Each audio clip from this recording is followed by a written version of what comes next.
Good morning everyone.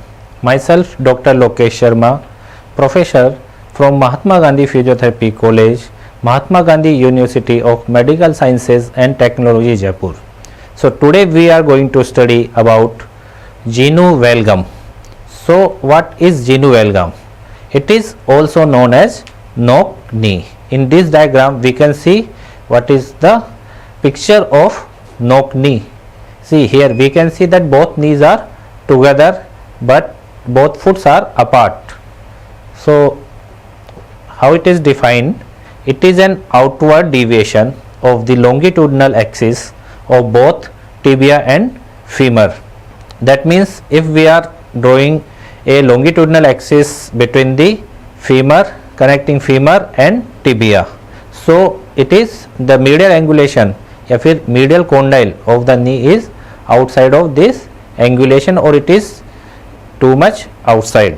The apex of the curvature or angulation of the knee is medial, so that curvature will be towards the medial side of the knee. Same we can see that if we will draw a line like from here straight and tibia, so it will be outside of the medial side.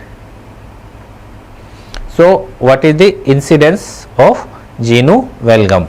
75% children have Ganu Valgum up to 4 years of age. So maximum incidence appears within the 4 years of the age. This is called physiological Ganu Valgum, which usually disappears by 7 years. So slowly that children will grow and up to the 7 years that Ganu Valgum will disappear automatically as that bone will grow. Then what are the types of Ganu Valgum? So it is physiological and pathological. Physiological matlab means the body itself inside what are changes are producing. Pathological means because of any disease. It can be malnutrition due to rickets or any underlying bone disease. The latter could be unilateral or bilateral. That means it can appear in one side of the leg or both side of the leg, depends on the physiology and pathology. By chance if pathology is appearing towards one leg, so the Ganu Valgum will appear in one leg, or it is appearing in both leg, basically physiological changes due to the lack of absorption of calcium because of that. Then what are the clinical features? So clinical features will be Ganu Valgum complex. Then next it will be the primary deformity in a Ganu Valgum is a medial angulation of knee.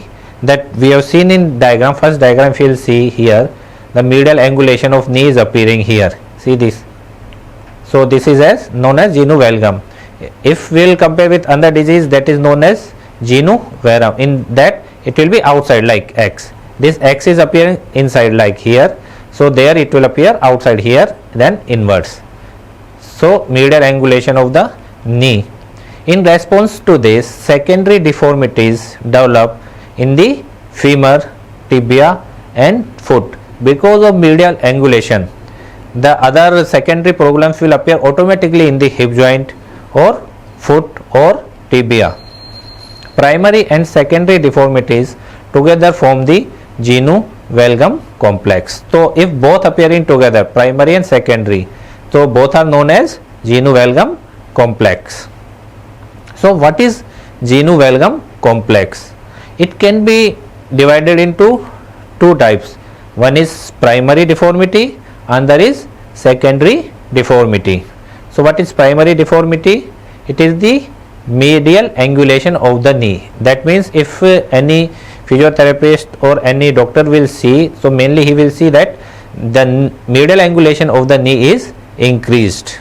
Then secondary deformity, that why second it is called secondary, because it is appearing because of primary deformity.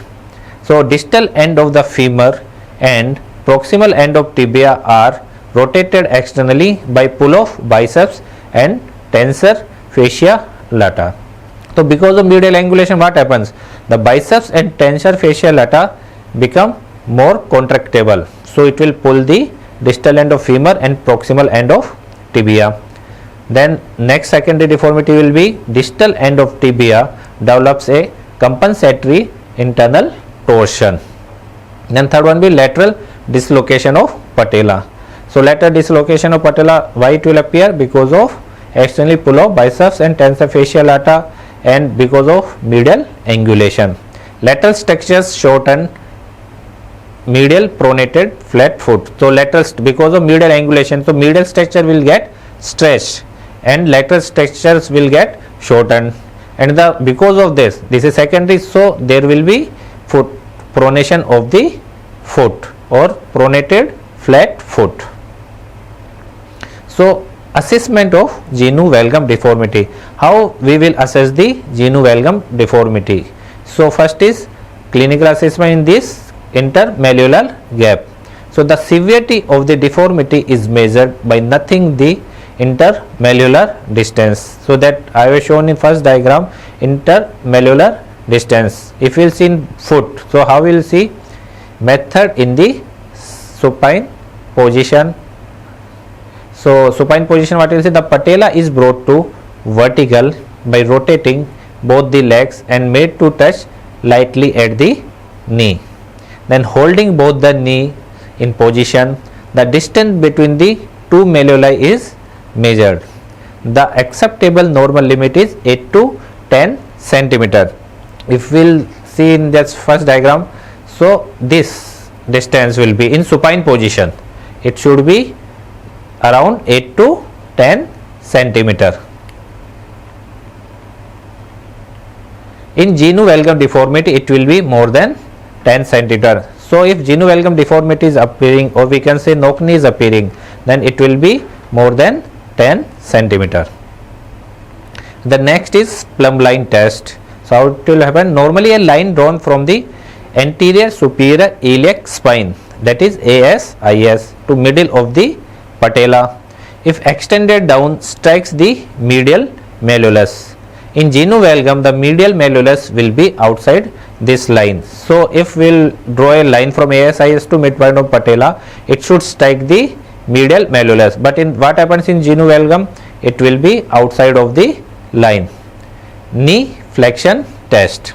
This is to detect the cause of Ganu Valgum, whether it lies in the femur or tibia.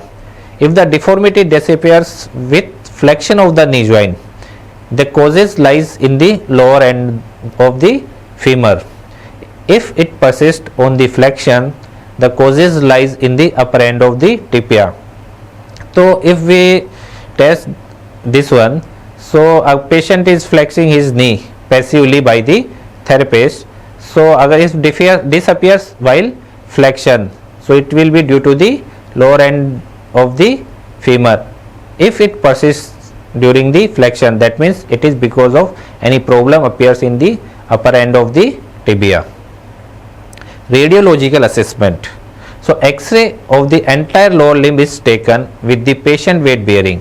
So patient will be in standing position and X-ray will be taken. The angle formed between the femoral and tibial shaft is measured on the radiographs and allowing for a normal angle of 6 degree. Ganu Valgum is calculated. Then what will be the treatment? So mild case, child is seen at intervals of 3 months and the progress is recorded. These cases usually require no treatment. So if child is small, so it doesn't require any treatment, and raising the inner side of the heel by 4 to 5 mm may possible relieve strain on the ankle. So heel raise can be given towards the inner side. The knock knee braces may be useful if by the age of 4 years intermalleolar distance is 10 centimeter or more. Operation may become necessary, and unless deformity is increasing rapidly, operation is best postponed till the child is 10 years old. Then in severe cases, what can be done? If lateral portion of the epiphyseal plate is intact, as seen in the radiograph, it contributes to the longitudinal growth at the reduced rate. This situation is suitable for stapling of the medial epiphyses which arrest the growth on the medial side and allows the growth of the lateral side, and thus helps to correct the deformity. So what they do just stapling of the medial side. So I can show you. So what they do, this side they will do staple. So because of this, what happens, this side growth will be half z and this side lateral side growth will be continued, so that deformity will get correct after some time. That may take around 1 year or more than a year. Then after skeletal maturity, an osteotomy must be performed at the site of the maximum deformity of the tibia or femur. If limb is long medial, close wedge osteotomy is done. If limb is short, lateral open wedge osteotomy is done. Knock knee deformity more than 10 cm at the age of 10 years is an indication of the surgery. So if knock knee is more than 10 cm distance between the malleolus, then only surgery is the option, especially osteotomy. Then post surgical physiotherapy measures, कि after treatment or after surgery what physiotherapy measurement can be done or what physiotherapy treatment can be given. Thermotherapy to control pain and relieve spasm.